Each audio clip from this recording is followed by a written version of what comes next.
वह अश्वत्थामा बड़ा क्रोधित हुआ। उसने देखा कि अभी अर्जुन की पुत्रवधू उत्तरा के गर्भ में इन पांडवों का भविष्य पल रहा है। जो अभिमन्यु का पुत्र है वही केवल जीवित है। जैसे ही उत्तरा को आभास हुआ कि उसका गर्भ खतरे में है, वो दौड़ पड़ी और दौड़ करके किसकी शरण में गई? भगवान श्री कृष्ण के शरण में गई, जिसके 5 ससुर हो, जो अत्यंत बलशाली हो, वो किसी के पास नहीं गई। पूछा होगा किसी ने उत्तरा से कि तू अपने ससुर के पास नहीं गई, अपने पति के मामा के पास, अपने मामा ससुर के पास क्यों गई? उसने कहा इतिहास गवाह है, इस पांडवों के कुल की स्त्रियों के ऊपर जब जब संकट आया है, पांडवों का बल धरा का धरा रह गया है। केवल यही कृष्ण हैं जिन्होंने बार बार बचाया है। बुआ मेरी सास कुंती के जीवन में कष्ट आया तो कृष्ण ने बचाया, माँ द्रौपदी के जीवन में कष्ट आया तो कृष्ण ने बचाया। आज मेरे जीवन में कष्ट आया है, यदि मेरे जीवन में कष्ट होता तो मैं शायद न कहती, पर इन पांडवों का एक चिराग मेरे गर्भ में पल रहा है, आज वो खतरे में है। यदि इसे कुछ हो गया तो पांडवों का वंश समाप्त हो जाएगा। भगवान ने जैसे ही देखा कि उसने ब्रह्मास्त्र चलाया है, प्रभु ने तुरंत सुदर्शन धारण किया, सुदर्शन को आज्ञा दी कि हे सुदर्शन, उत्तरा के गर्भ की रक्षा कर। भगवान उत्तरा के गर्भ में प्रवेश करते हैं और सुदर्शन से उस गर्भ में पलने वाले बालक की रक्षा करते हैं। वो बालक जन्म लेकर के जब इस दुनिया में आया तो उसने प्रश्नवाचक दृष्टि से चारों ओर देखा, मानो सबकी परीक्षा कर रहा हो कि जो गर्भ में दिखे थे वो कहाँ हैं, वो कहाँ हैं, वो दिखे नहीं। सबकी ओर परीक्षा भरी निगाहों से देखने के कारण साधुओं ने उनका नाम परीक्षित रखा। बोलिए परीक्षित महाराज की जय, बोलिए सुखदेव महाराज की जय, बोलिए श्रीमद् भागवत महापुराण की जय। भगवान ही ऐसे हैं जो अपने भक्तों की रक्षा करते हैं। ये भक्त वत्सल हैं, ये कल्याणकारी हैं, जो बार बार अपने भक्तों की रक्षा करते हैं। हम सब भी भगवान से प्रार्थना करें कि हे प्रभु हमारे जीवन में भी रक्षा करिए।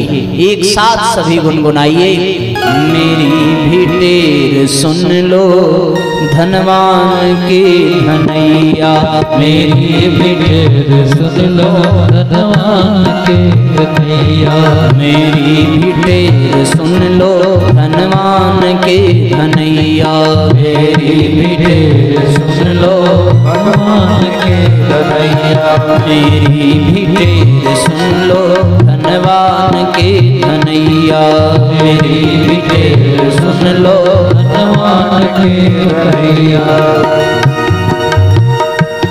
सिर भार मेरा हर लो भूभार के हरैया, सिर भार मेरा हर लो भूभार के हरैया। तूफान उठ रहे हैं प्रतिकूलता के काफी, तूफान उठ रहे हैं प्रतिकूलता के काफी, तूफान उठ रहे हैं प्रतिकूलता के काफी, तूफान उठ रहे हैं प्रतिकूलता के काफी। आगे संभालो राघव मझधार में है नैया, आगे संभालो राघव मझधार में है नैया, मेरी भी टेर सुन लो धनवान के धनैया, मेरी भी टेर सुन लो धनवान के धनैया।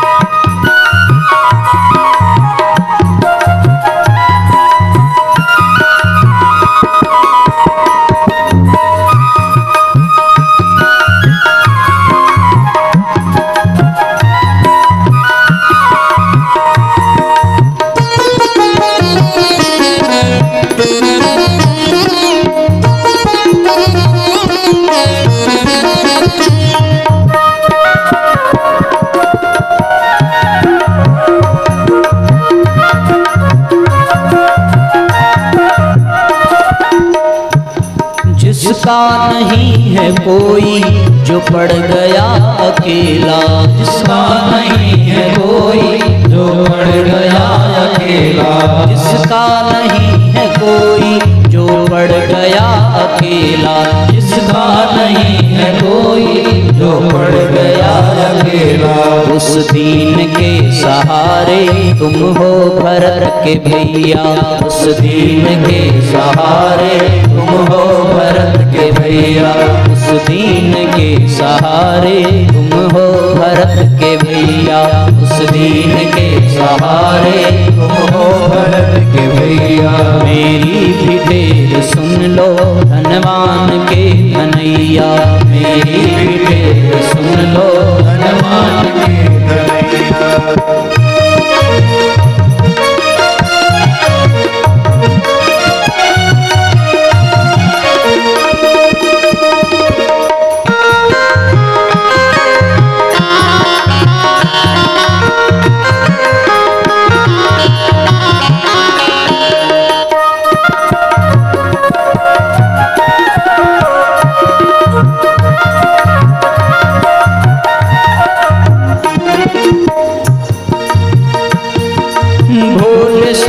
संबल श्री राम अब यही है, भोले श्री का संबल श्री राम अब यही है, हाँ भोले श्री का संबल श्री राम अब यही है, भोले श्री का संबल श्री राम अब यही है। रघुबर पिता है मेरे हैं जानकी जी मैया, रघुबर पिता है मेरे हैं जानकी जी मैया, रघुबर पिता है मेरे हैं जानकी जी मैया, रघुबर पिता है मेरे हैं जानकी जी मैया। मेरी भी ढेर सुन लो धनवान के धनैया, मेरी भी ढेर सुन लो धनवान के धनैया।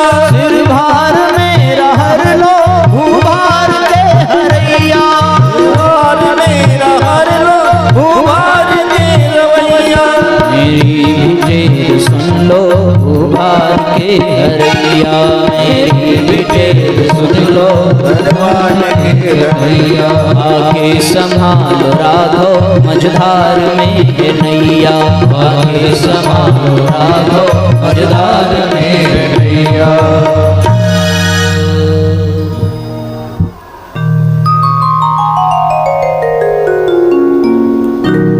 बोलिए सियावर रामचंद्र की जय, बोलिए बांके बिहारी लाल की जय।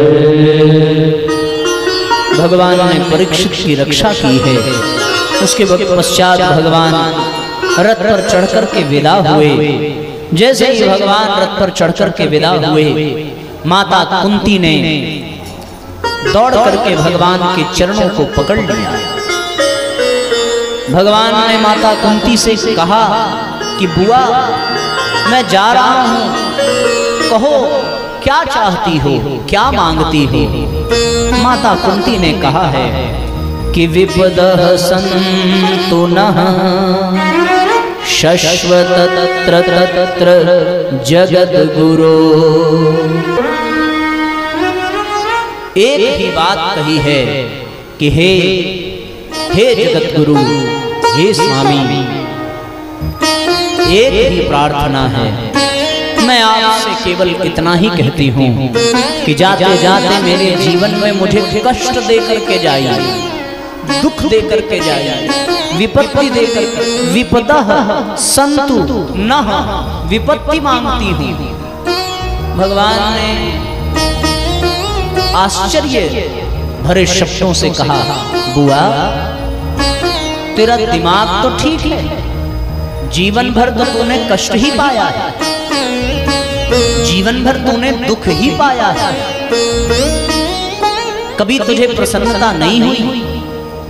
भरी जवानी में पति चला गया, पुत्रों के साथ वन वन भटकना पड़ा, पुत्र वधू के चीर हरण का कुयोग देखना पड़ा।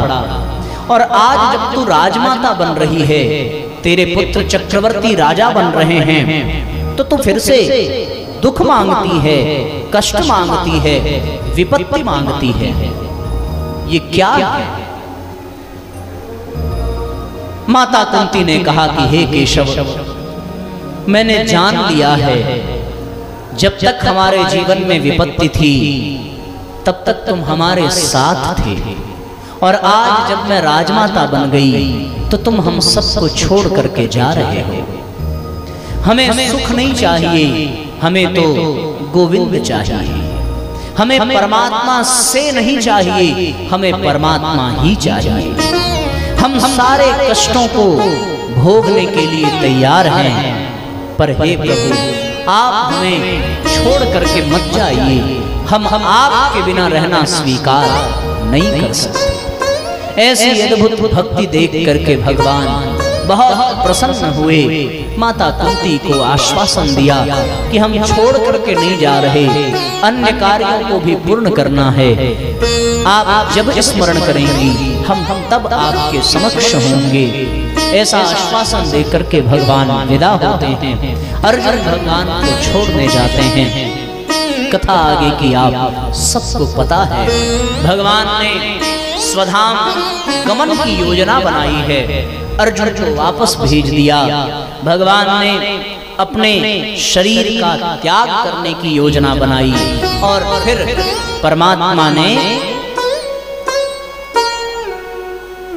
उद्धव को जाते जाते एक निर्देश दिया कि हे उद्धव, यदि तुमसे हमारे परम भक्त विदुर जी की भेंट हो तो तुम उन्हें हरिद्वार मैत्री मुनि के आश्रम में भेजना और उनसे कहना वहीं जाकर भागवत धर्म की शिक्षा ग्रहण करें। भगवान ने शरीर छोड़ते हुए उद्धव को यह निर्देश दिया। अब कथा के क्रम को संक्षेप में लेते हुए हम सब शीघ्रता पूर्वक आगे बढ़े हैं। तो ये कथा सूत शौनकादि ऋषियों के मध्य चल रही है। ये कथा शुकदेव और परीक्षित के मध्य भी चल रही है। परीक्षित का जन्म तो हुआ, और जन्म के पश्चात परीक्षित राजा बने, पांडवों के पद को संभाला है। परीक्षित को राज्यपाठ देकर के पांडव स्वर्गारोहण करते हैं। वो परीक्षित जो भगवान के भक्त हैं, उन्होंने बहुत अश्वमेध आदि यज्ञ रचाए, ब्राह्मणों को बहुत दान पुण्य किया। उनके राज्य में चारों ओर सुख शांति धर्म की स्थापना है। एक बार शिकार पर आखेट करने के लिए वो गए। उन्होंने बड़ा विचित्र दृश्य देखा कि एक काला कलूटा बहुत घृणित व्यक्ति एक गौ को, एक बैल को पीट रहा है। वो बैल जो केवल एक पैर पर खड़ा है, उसके 3 चरण कट चुके हैं। एक बहुत बूढ़ी कृष्णकाय मृत प्राय गौ वहां है। विचित्र दृश्य देख करके परीक्षित को क्रोध आया। यह मूर्ख, तुझे संभवतः अपना जीवन प्यारा नहीं है, जो तू मेरे राज्य में गौ और इस वृषभ को कष्ट दे रहा है। तुझे अवश्य मृत्यु दंड मिलेगा, तू उसी के पात्र है। उस असुर ने, उस काले कलूटे राक्षस ने परीक्षित को प्रणाम करते हुए कहा कि हे राजन, यह विधि का विधान है, आप हमें दोषी न समझें। मैं साक्षात कलयुग हूँ, अब मेरा समय प्रारंभ हो गया है, क्योंकि भगवान स्वधाम जा चुके हैं और द्वापर युग का अंत हो चुका है। मेरे काल का प्रारंभ हो चुका है। मैं आपकी शरण में आया हूँ। महाराज परीक्षित ने अपने शरण में आए हुए को कैसे मृत्यु दंड दें, ये सोचकर कि कलयुग में सारे अवगुण हैं, केवल एक गुण है जिसके नाते कलयुग को मृत्यु दंड नहीं देना चाहिए। और वो क्या है? वो क्या है? कलयुग केवल नाम आधारा, कलयुग केवल नाम सुमिरी सुमिरी नर उतरहि पारा, सुमिरी सुमिरी नर उतरहि पारा। यही कली काल नर साधन दूजा, यही कली काल नर साधन दूजा, यही कली काल नर साधन दूजा, यही कली काल नर साधन दूजा। जोग यज्ञ जप तप व्रत पूजा, जोग यज्ञ जप तप व्रत पूजा। कलयुग केवल नाम आधारा, कलयुग केवल नाम आधारा। मेरे सुमिरी नर उतरहि पारा, सुमिरी सुमिरी नर उतरहि पारा। भाव कुभाव अनख आलस हूँ, भाव कुभाव अनख आलस हूँ। नाम जपत मंगल दिसिरस हूँ, नाम जपत मंगल दिसिरस हूँ। नाम जपत मंगल दिसिरस हूँ, नाम जपत मंगल दिसिरस हूँ। कलयुग केवल नाम आधारा, कलयुग केवल नाम आधारा, कलयुग केवल नाम आधारा, कलयुग केवल नाम आधारा। बहुत बड़ी विशेषता है। सत्य युग में भगवान तप करने से मिलते हैं, त्रेता युग में यज्ञ करने से मिलते हैं, द्वापर युग में दान करने से मिलते हैं, लेकिन कलयुग में भगवान की प्राप्ति नाम संकीर्तन से ही हो सकती है। नाम संकीर्तनम यस्य सर्व पाप प्रणाशनम, सारे पापों का विनाश कर देता है, कलयुग के समस्त प्रभावों को मिटा देता है। भगवान का नाम ये कलयुग का सबसे बड़ा गुण है। शरण में आए हुए कलयुग को शरणागत जानकर छोड़ा है। वो वृषभ धर्म का प्रतीक है, जिसके 3 चरण, धर्म के 4 चरण हैं। पहला सत्य, दूसरा पवित्रता, तीसरा दान और चौथा है। तो साथियों, हम लोग चर्चा कर रहे थे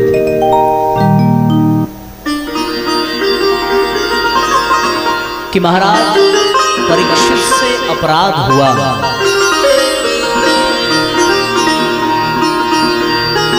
ऐसा अपराध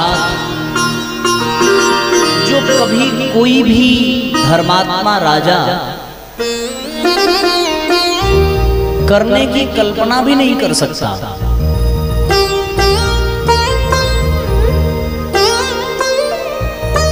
शमीक ऋषि के आश्रम में पहुंचे। आखेट के उपरांत भूख और प्यास से पीड़ित शमीक ऋषि समाधि में हैं। परीक्षित के आने का भान न हुआ।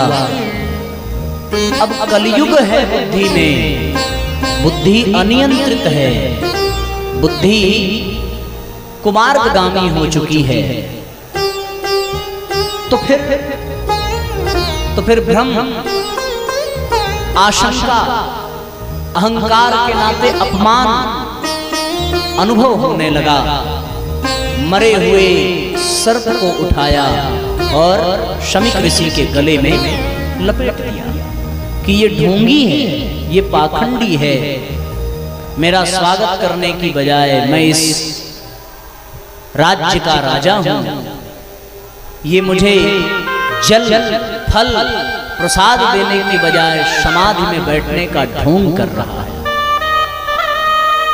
इस बात का पता चला श्रृंगी ऋषि को। श्रृंगी ऋषि ने श्राप दिया कि तक्षक के काटने से 7वें दिन के पश्चात मृत्यु दंड प्राप्त होगा। ये विचारणीय है साथियों। जो भगवान का भक्त है, जिसकी रक्षा साक्षात गर्भ में भगवान श्री कृष्ण ने की है, जो पांडवों का वंशज है, वे पांडव जो कृष्ण के लिए पूर्ण समर्पित हैं, जिसने अन्य जीवों को तो धरती पर जन्म लेने के बाद भगवान का दर्शन होता है, पर परीक्षित वो प्राणी है जिसे मां के गर्भ में ही परमात्मा के दर्शन हुए। इस नाते देखा जाए तो भगवान का भाई का संबंध है परीक्षित से, क्योंकि उत्तरा के गर्भ में दोनों मिले हैं। ऐसे सुयोग्य, ऐसे सुपात्र, ऐसे भक्त, ऐसे आदर्शवादी, ऐसे धर्मात्मा राजा से ये अपराध हो रहा है, तो आप कल्पना करके देखिए इसका कारण क्या है। इसका कारण यह है कि यदि बुद्धि अनियंत्रित हो जाए तो साथियों बड़े से बड़ा धर्मात्मा भी पतित हो जाता है, बड़े से बड़ा धर्मात्मा भी कुमार्गगामी हो जाता है। मुझे तो कभी कभी ऐसा लगता है कि भगवान ने समाज को प्रेरणा देने के लिए, समाज को एक नया सूत्र बताने के लिए, एक नया ज्ञान प्रदान करने के लिए ऐसी परिस्थितियां बनाई हैं अपने भक्तों के माध्यम से। मानो भगवान परीक्षित को माध्यम बनाकर समाज में एक नई परंपरा का शुभारंभ करना चाहते हैं, एक नई परंपरा की शुरुआत करना चाहते हैं। प्रभु स्वयं, सब कुछ तो उनकी ही इच्छा से हो रहा है। एक बात ये भी है कि बच्चा चलना सीख जाए, इसलिए माता अपने बच्चे की उंगली पकड़ती है और उंगली पकड़ करके वो उसे चलना सिखाती है। तो चलना सिखाती है तो वो दृश्य देखिए कि बच्चा चलते हुए आगे बढ़ता है और माता चलते हुए पीछे बढ़ती है। बच्चे को चलना आ जाए, बच्चा आगे बढ़ना सीख जाए, इसलिए माता पीछे होना स्वीकार कर लेती है। उसी प्रकार ये समाज वाले, ये दुनिया वाले, ये भक्त, ये जितने भी संसारी हैं, ये सब परीक्षित के द्वारा किए गए अपराध की जानकारी प्राप्त कर लें और उन्हें भी पता चल जाए कि बुद्धि जब कुमति बन जाती है तो व्यक्ति से पाप करवाती है। बुद्धि जब नियंत्रित न हो तो बड़े से बड़ा धर्मात्मा भी पापी बन जाता है और बुद्धि के ऊपर कलयुग का प्रभाव हो जाए तो ब्राह्मण संतों का भी अपमान करवा देती है। ये सीख देने के लिए भगवान ने परीक्षित को माध्यम बनाया है। सचमुच परीक्षित दोषी हैं, ऐसी बात हृदय मानने को तैयार नहीं होता। क्यों? केवल इसलिए कि परीक्षित तो वो है जिसे पल पल कृष्ण की सुरक्षा कवच में जीवन मिला है। उस वक्त भी किसी ब्राह्मण के ब्रह्मास्त्र से भगवान ने बचाया और इस वक्त भी ब्राह्मण के शब्दास्त्र से भगवान ने बचाया। उस वक्त प्रत्यक्ष कृष्ण थे और इस वक्त प्रत्यक्ष कृष्ण की वांगमयी मूर्ति श्रीमद् भागवत। एक और संदेश भगवान इस समाज को देना चाहते हैं और वो ये देना चाहते हैं भैया कि यदि भगवान प्रत्यक्ष ना हो तो भगवान के प्रतीक के रूप में श्रीमद् भागवत महापुराण से भी जीवों का उद्धार हो सकता है। क्योंकि भगवान के सिद्धांत, भगवान की इच्छा, भगवान का अनुशासन इन ग्रंथों में पिरोया गया है, उनका इसमें निरूपण पड़ा है। ऐसी स्थिति में साथियों परीक्षित को माध्यम बनाया है भगवान ने श्रीमद् भागवत महापुराण की महत्ता का गुणगान करने के लिए। न परीक्षित ऐसा करते, न उनको ये श्राप मिलता, और इस श्राप के परिणाम स्वरूप न वो गंगा के तट पर अन्न जल घर बार पुत्र पौत्र आदि परिवार का त्याग करके जाते, न उनको सुखदेव मुनि के द्वारा श्रीमद् भागवत महापुराण का दिव्य सत्संग प्राप्त होता, न उनका उद्धार होता। संभवतः ऋषियों के श्राप में या अपने द्वारा कभी अनजाने में कोई अपराध हो जाए तो उसमें भी हमारा कल्याण ही छिपा रहता है। शायद राजा परीक्षित राजा बने रहने पर ये पद प्राप्त न करते, ये मोक्ष प्राप्त न करते जो उन्होंने इस अपराध के कारण मिले हुए दंड के परिणाम स्वरूप प्राप्त किया। इसलिए जीवन में यदि आपके जाने अनजाने कोई अशुभ घटना घट जाए, यदि कोई दुख की कोई विपत्ति की घड़ी आ जाए तो दुखी नहीं होना चाहिए, उसे भगवान की इच्छा भगवान की कृपा समझ करके स्वीकार कर लेना चाहिए। परीक्षित को जब ये पता चला कि 7 दिन के बाद उसे मृत्यु मिलेगी तो परीक्षित बहुत प्रसन्न हुए कि ये जीवन गृह कारज नाना जंजाला उसमें उलझता हुआ बर्बाद हो चला था। अब तो ये 7 दिन जब जीवन के शेष रह गए हैं, तब इसमें मृत्यु को कैसे सुंदर बनाया जाए, 7 दिनों में कैसे मुक्ति पाई जाए, इसका विधान परीक्षित ने अपने जीवन से प्रदान किया। इसलिए महाराज परीक्षित की जय जयकार हम क्यों कर रहे हैं?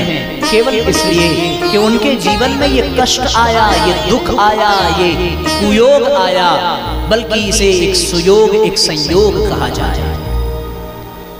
अगर परीक्षित केवल राजा बने रहते और राजा बनकर के चले जाते तो शायद ये कथा हम लोग अवश्य सुनते, तो भी उसमें परीक्षित का नाम तो नहीं होता। इस धरती पर कथा उतरी है, वरना तो सुखदेव जी कथा सीख भी लिए, 18,000 श्लोकों को रट डाला, जीवन में उतार भी लिया, पर वो सुनाते किसको? सुनने के लिए तो कोई पात्र चाहिए, और पात्र परीक्षित से बढ़कर कोई नहीं था। परीक्षित भी पात्र कब बने? जब उनके जीवन में कोई कष्ट आया, कोई दुख आया, कोई परेशानी आई, कोई संकट आया। तो एक बात का स्मरण रखना, यदि जीवन में कोई दुख आ जाए, कोई कष्ट आ जाए, तो भैया ये ध्यान रखना कि भगवान आपसे कुछ विशेष कराना चाहता। राम के जीवन में कष्ट आया तो उनसे कुछ विशेष हुआ। सुग्रीव का परिवार छीना गया, राज्य छीना गया, तो सुग्रीव से कुछ विशेष हुआ। जटायु के पंख कटे तो जटायु अमर हो गया। ध्रुव और प्रहलाद के जीवन में कष्ट आया तो वो अमर हो गए, उनसे कुछ विशेष हुआ। अरे ये पूरी भागवत की जो कथा है ना, ये पूरी कथा ही दुखियों की कथा है। उनकी कथा है जिनके जीवन में कष्ट आया है, उनकी कथा नहीं है जिनके जीवन में सौभाग्य आया। हाँ, एक बात कह दूं, जिनके जीवन में सौभाग्य हो, सुख हो, वो कहानी बनकर के रह जाते हैं, लेकिन जिनके जीवन में कष्ट हो, कठिनाइयां हो, दुख हो, वो तो साहब कथा बन जाती है, वो इतिहास बन जाता है। कहानी और कथा में बड़ा अंतर है। कहानी एक बार सुन लो, दोबारा सुनने का मन नहीं करेगा, लेकिन कथा को बार बार सुनने का मन करेगा।